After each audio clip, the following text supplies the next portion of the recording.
நெற்றியில் மங்கள சின்னமே இறையருள் விபூதி மின்னுமே. ஸ்ரீ கந்தவிலாஸ் விபூதி குங்குமம் மற்றும் ஸ்பெஷல் பஞ்சாமிர்தம் ஸ்ரீ கந்தவிலாசின் சிவப்பு நிற லோகோவை கவனித்து வாங்குங்கள்.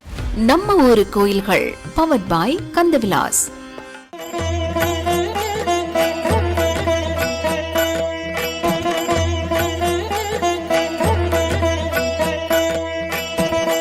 ராமேஸ்வரத்திலிருந்து தனுஷ்கோடி செல்லும் வழியில் சுமார் 600 ஆண்டு பழமையான நம்புநாயகி அம்மன் கோவில் உள்ளது.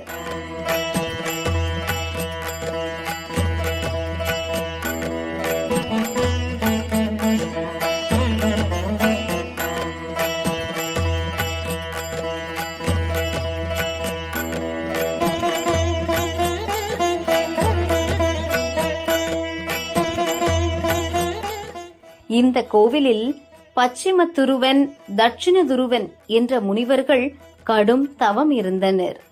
அப்போது அம்மன் அவர்களுக்கு காளி தேவியாக காட்சி கொடுத்தாள். சாகும் வரை அம்மனுக்கே பணி செய்து அதே இடத்தில் முனிவர்கள் சமாதியானர். கோயில் ரொம்ப புராதனமான கோயில். ராமேஸ்வரத்தில் தென்பகுதியில் இருக்குது. பெரிய கோயிலுக்கு கோயில் செவ்வாய் விசேஷம், நவராத்திரி விசேஷமாக இருக்கும்.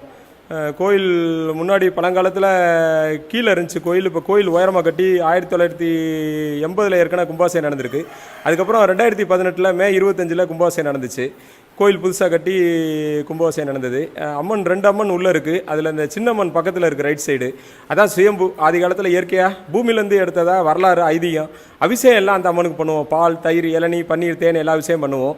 அலங்காரத்துக்கோசரம் அந்த பெரிய அம்மன் பண்ணது. இது அபிஷேகம். அந்த அம்மனுக்கு இது சேலை வஸ்திரம்லாம் சாத்துவோம். அதோட தாளம்பூ அம்மனுக்கு சாத்துவோம். இங்கே இந்த செடி இருக்குது. அம்மனை சுற்றி ஆலமரம் வரை வரிசையாக சாமிகள் இருக்குது. போயிட்டு வாங்க.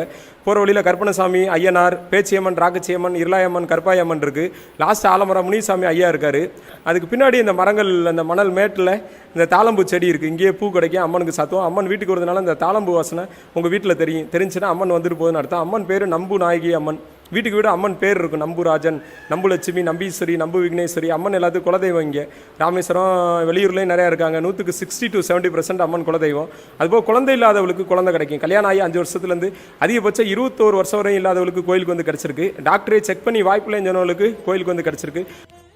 அப்பகுதியை ஆண்டு வந்த சுலோதரன் என்ற மன்னன் காளியை நம்பி வேண்டியதால் நோய் நீங்கி நலமடைந்தான்.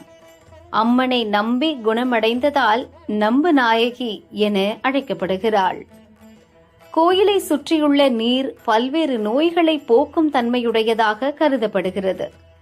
தீராத நோய் உடையவர்கள், மனநலம் பாதிக்கப்பட்டவர்கள் இந்த கோயிலிலேயே தங்கி நீராடி அம்மனுக்கு சாத்திய மஞ்சள் காப்பு பிரசாதத்தை உண்டு குணமடைந்துள்ளனர். பச்சுமத்துருவன், தக்ஷ்மத்துருவன் 2 மகாரிஷிகள் ராமேஸ்வரத்தில் குழு வீட்டிருக்கிற பர்வதீவர்த்தனி அம்மனை பார்க்குறதுக்காண்டி தெற்கு கடற்கரையோரம் பாதசாரியாக இந்த இடத்துக்கு வந்தாங்க. வரும்போது சாயங்கால நேரமான ஒன்று இலைப்பாடுறதுக்காக இந்த கோவில் வளாகத்தில் இருக்கிற ஒரு 700 வருட பாரம்பரியமிக்க ஆலமரத்துக்கு கீழே ஓய்வறிஞ்சாங்க.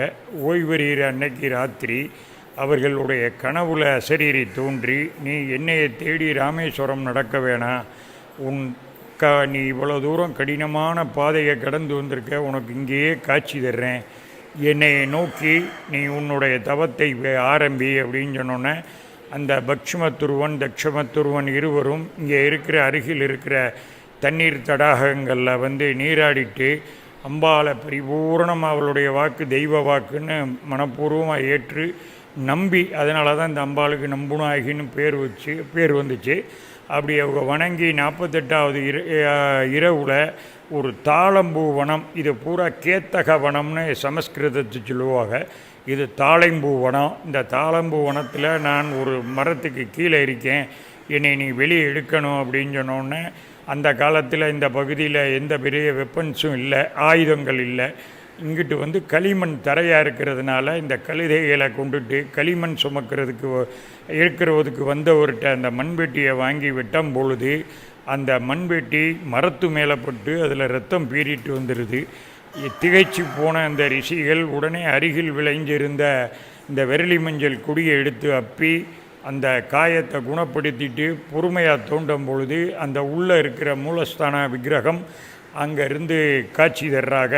அதை எடுத்த உடனே அவங்க சொப்பனத்தில் அதுக்கு ஒரு ஓலை கிளையெல்லாம் என்ன அந்த இடத்துல வாய்ப்பாக இருக்கோ அந்த வாய்ப்பை பயன்படுத்தி அதுக்கு ஒரு ஆலயம் அமைக்கிறாங்க. இவளுக்கு உரியது தாளம்பூ தான், இவளுக்கு ஆலய தலவிருட்சம் தாளம்பூ தான் முடிவு பண்ணி அவளுக்கு அன்றிலிருந்து தாளம்பூவை வந்து சூடுறாங்க. அவங்க 2 ரிஷிகளுக்கும் ஒரு பெரிய பேராசை, நம்மளுக்கு எப்படி அம்பாள் சொப்பனத்தில் காட்சி தந்தாலோ அதே மாதிரியே இந்த அம்பாளை வந்து நம்ம ஸ்தாபனம் பண்ணணும் அப்படின்னு சொல்லிட்டு அத்தி மரத்தில் அன்னைக்கு இருந்த வழி வசதிகளை வச்சு ஒரு அத்தி மரத்தில் அவங்க சொப்பனத்தில் கண்ட அந்த செந்தூர வதனத்தோட சிங்கப்பல்லோட சாந்த சுரூபினியாக அம்பாளை தீப்பிழம்புகளை கிரீடம் ஏற்றி அந்த அம்பாளிங்க வந்து அவங்க அமைச்சாக. இந்த கோயில் 700 வருடங்கள் ஆயிடுச்சு. இது படிப்படியாக ஓலை குடிசையிலிருந்து வளர இலங்கை வேந்தன் பராக்கிரமபாவுடைய வாரிசு ஒருவனுக்கு உடம்பு பூரா சரீர நோய். அது அவைக்கே அவன் வர முடியாமல் இருக்கும்போது அந்த அம்பாள் அவனுடைய கனவுல போய் சொல்லி என்னை தேடி நீ இங்கே வா அப்படின்னோடனே அவன் அங்கேருந்து இங்கே வந்து இந்த தண்ணீர் தடாகங்களில் குளித்து அவன் வந்து இந்த மஞ்சள் தான் அந்த அம்பாளுடைய காயத்தையே குணப்படுத்தினதுனால அந்த மஞ்சளை உட்கொண்ட உடனே அவனுடைய உடம்புகளில் இருந்த அந்த ரோகங்கள் பூரா போயிருச்சு. அதுக்கு ஒரு நன்றி செய்கிறதுக்காக வேண்டி திரிகோணமலையிலிருந்து கல் எடுத்துகிட்டு வந்து இந்த ஆலயத்துடைய கர்ப்ப கிரகத்தை கட்டினா. அது இப்போ இல்லை, இது புதுசாக அம்பாளுடைய உத்தரவு வாங்கி 2008 நிர்மாணித்தது. அதற்கு முன்னால் ஒரு சின்ன ஒரு ஓட்டு கொட்டகையும் ஒரு சின்ன ஒரு ஆகம வேதம்லாம் இல்லாத ஒரு மண்டபத்தில் அம்பாள் இருந்தால் அவளை வச்சு வணங்கும்போது இந்த மஞ்சள் வந்து எப்படி காயத்தை குணப்படுத்துச்சோ அதனால் இந்த மஞ்சள் வந்து இங்கே அதை வந்து அரைக்கிறாங்க. இந்த அம்பாள் வந்து 2 விஷயங்களுக்கு ரொம்ப விசேஷமானவள். ஒன்று, எந்த கிரகதோஷங்கள், பிதுர் சாபம், முன்னோர் சாபம், நவக்கிரக சாபம் எது இருந்தாலும் அந்த சாபங்களை நீக்கி திருமணத்தடையை நீக்கிறவ. என்னதான் அவங்களுக்கு இந்த மேற்படி சாபங்கள்னால அந்த குழந்தைய ஜீவனம் அதாவது ஒரு ஜீவனை உருவாக்கக்கூடிய சக்தி இல்லாமல் இருந்தாலும் இந்த வளாகத்துக்கு வந்து இந்த விரலி மஞ்சளை வாங்கி இந்த அம்பாள் அங்கே நிறைய அம்மிகள் இருக்குது, இந்த அம்மியில் அரைச்சிட்டு அம்பாள் திருக்கரங்களில் சாத்தி அதை எடுத்து உட்கொண்டுட்டு வந்தால் 18 வருஷம் 20 வருஷம் இப்படி நாள்பட்டவர்களுக்கு கூட அவர்களுடைய எல்லா வகையான புண்ணிய கர்மாவை பார்த்து அம்பாள் விரைவாக இங்கே வந்து அந்த குழந்தை பேர் தருவா. அதுக்கு ஏற்ற மாதிரி அந்த ரிஷிகளுடைய ஜீவ சமாதியும் இந்த வளாகத்திலேயே இருக்குது. இது ஒரு 700 வருடம் பழமையான கோயில். இங்கே இருந்த சுதை அம்பாள் சிதிலமடைஞ்சால் அவங்களுக்கு அடுத்த அம்பாள் வழிவிடுறது ஒரு பெரிய புதுமை. குழந்தை இல்லாதவர்களும் திருமணம் ஆகாதவர்களும் விரதமிருந்து செவ்வாய் வெள்ளியில் நம்பு நாயகியை வழிபட்டால் வேண்டுதல் பலிக்கும். இந்த அம்பாள் 4வதாக இங்கே செஞ்சு இதை வந்து ஸ்தாபனம் பண்ணியிருக்கு. கல்யாணங்கள் நிறையா நடக்கும். இந்த அம்பாள் ஆலயத்தில் வந்து வளைகாப்பு நடத்தினா அந்த தாயாருக்கு அதாவது இந்த அறுவை சிகிச்சை மூலமாக குழந்தை பெறணுங்கிற இதுவே இதுவரைக்கும் வராதது வந்து ஒரு புதுமை. அப்படி பேர் பெற்ற இந்த அம்பாள் தெற்கு நோக்கி ராமநாத சுவாமிக்கு எல்லை தெய்வமாக ராமேஸ்வரத்தில் 4 எல்லையில் 4 அம்பாள் இருக்கா. இவருக்கு தெற்கு பகுதியில் இருக்கிற தட்சிணகாளி, கிழக்கை வந்து உஜ்ஜினி மகாளி அம்மன், வடக்க வந்து பத்ரகாளி அம்மன், மேற்க வந்து பந்தகாளி அம்மன்னு 4 துடியான தேவதை இந்த தீவை காக்குது. ராமநாத சுவாமி பேராலயத்துக்கு இந்த 4 பேரும் எல்லை தெய்வம். தனுஷ்கோடி போகிற வழியிலையும் இதுக்கு ஒரு 10,000 15,000 குடும்பங்களுக்கு மேலே குலதெய்வ வழிபாட்டுக்குள்ளவங்க எல்லா சமூகத்திலிருந்தும் இந்த அம்பாளை வழிபடுவாங்க. குறிப்பாக ராமேஸ்வரம் திருக்கோயிலுடைய தலைமை அர்ச்சகர்கள் குருக்கர்களுடைய குலதெய்வமே மராட்டி பிராமின்ஸ்னு அவங்கள சொல்லுவாங்க. மராட்டி இனத்தை சார்ந்த பிராமணர்கள், அவர்களுக்கே குலதெய்வம் நம்புனாகிங்கிறது ஒரு ஆச்சரியமான உண்மை. 10 வருடத்துக்கு முன்னாடி நான் இந்த கோயிலுக்கு எங்கள் பெரியம்மா கூப்பிட்டு வர்றாங்க. கூப்பிட்டு வந்த பின்னாடி எனக்கு ஆண் குழந்தை நான் வேண்டிட்டு போனேன். தாயார்கிட்ட வந்து ஆண் குழந்தை எனக்கு கொடுத்தாங்க. அது ஒரு மிகப்பெரிய ஒரு அற்புதம். ரொம்ப மனம் கலங்கி வேண்டிட்டு போனதுனால எனக்கு கொடுத்த ஒரு பொக்கிஷம். இந்த மண் வந்து மிகப்பெரிய ஒரு சிறந்த மண், ஒரு பெரிய பாதுகாப்பான தாய். பாட்டாளி மக்கள் கட்சி அன்புமணி அவங்க பொண்ணுக்கே அம்மன்ட்ட சொல்லி ரெட்டப்பில் ட்வின்ஸ் பிறந்துச்சு, பொண்ணு ஒன்று பையன் ஒன்று. இந்த அன்புமணியோட மிஸ்ஸஸ் சௌமியா வந்திருந்தாங்க, பொண்ணையும் கூட்டிகிட்டு வந்தாங்க, நிறைய பேர் கூட்டிகிட்டு வந்துட்டாங்க. 5 பேருக்கு குழந்தை இல்லை, 3 பேருக்கு கல்யாணம், 2-3 பேருக்கு தொழில், பார்த்தா 11 விஷயம் அம்மன்ட்ட சொல்லி அனுப்பிச்சி விட்டேன். அதுபோல் அன்புமணி அவருக்கு உடல்நல ஆரோக்கியத்துக்கு சொல்லி அனுப்பிச்சி விட்டேன். லாக்டவுனுக்கு முன்னாடி வந்திருந்தாங்க, 2016-17 வந்திருந்தாங்க. அவங்க எல்லாமே சரியாயிடுச்சுன்னு இப்போ பேட்டி கொடுத்துருக்காங்க சக்தி விகடன் புக்கில். அது யூடியூப்லேயும் வரும். அன்புமணி சௌமியா நம்புவில் போட்டு அம்மனை பற்றி அவங்க சொல்கிறது வரும். இப்போ கடைசியாக கணேஷ் ராகவன் வந்தார் யூடியூப்பர், அவர்கிட்டையும் பேட்டி கொடுத்துருக்கேன். கணேஷ் ராகவன் நம்புகோயில் போட்டால் அம்மனை பற்றி அவர் சொல்கிறது வரும். காஞ்சிபுரம் அவர் வந்திருந்தார். அதுபோல் இப்போ நிறைய கேள்விப்பட்டு வர ஆரம்பிச்சிட்டாங்க. நார்த் இந்தியன்னு நிறையா வர்றாங்க, வடநாட்டுக்காரவங்களும். அவங்க பெங்களூர் பூரா அம்மன் பரவிடுச்சு. அந்த எல்லா ஸ்டேட்டில் உள்ளவங்களும் ஒர்க் பண்ணுறாங்க. அந்த ஐடி கம்பெனிலாம் ரீச் ஆயிடுச்சு, அம்மனை தேடி வர்றாங்க. பழைய கோயில் இருக்கையில் இங்கே தங்குவாங்க. உடம்பு சரியில்லாதவங்க, பேய் கோளாறுலாம் நிறைய இருந்துச்சு. இப்போ காலப்போக்கில் குறைஞ்சிருச்சு. அப்போ கோயிலில் தான் தங்கி ரெக்கவரி ஆகி போவாங்க. பொருளாதார ரீதியாக இப்போ யார்ட்டையும் வசதி இல்லை, இங்கே தான் தங்குவாங்க.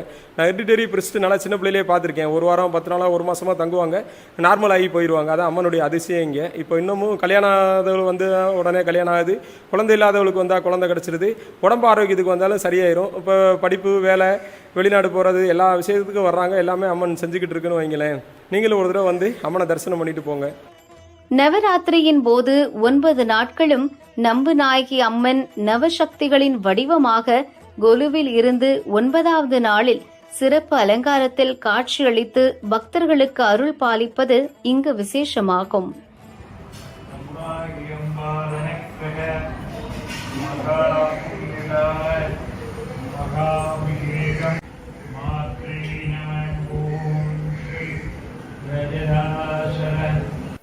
இந்த கோயிலில் கல்யாணம் நடந்தாலே நிறையா நல்ல விஷயங்கள் நடக்கும் வீட்டுக்கு. அதனால முகூர்த்த நாள் நேரங்களில் இந்த கோயிலில் வந்து 20 to 30 வரைக்கும் கல்யாணங்கள் நடக்கும். அடுத்தடுத்து நடந்துகிட்டே இருக்கும். இங்கே கல்யாணம் நடந்தால் நல்ல விஷயம் நடக்கும். இங்கே வந்து வேண்டிட்டு போகிறவங்களுக்கு உடம்புக்கு சௌகரியம் கிடைக்கும், தொழில் அபிவிருத்தி ஆகும். மற்றபடி பார்த்திங்கன்னா குடும்பத்தில் சங்கடங்கள், குழப்பங்கள் இது வராது. ராமேஸ்வரத்துலேருந்து கரெக்டாக ஒரு 5-6 கிலோமீட்டர் தூரத்தில் நம்புநாயம்மன் கோயில் இருக்குது. ராமேஸ்வரம் பெரிய கோயிலேருந்து வரலாம், பஸ் ஸ்டாண்ட்லேருந்து வரலாம். தனுஷ்கோடி வழி போகிற வழியில் நம்பு கோயில் வர வழியில் என்ட்ரன்ஸில் ஆர்ட்ஸ் இருக்குது. அதுலேருந்து ரைட் சைடு உள்ளே வந்தோம்னா வாக்கபிள் டிஸ்டன்ஸ் தான். வந்து உள்ளே வந்து தரிசனம் பண்ணிட்டு போகலாம்.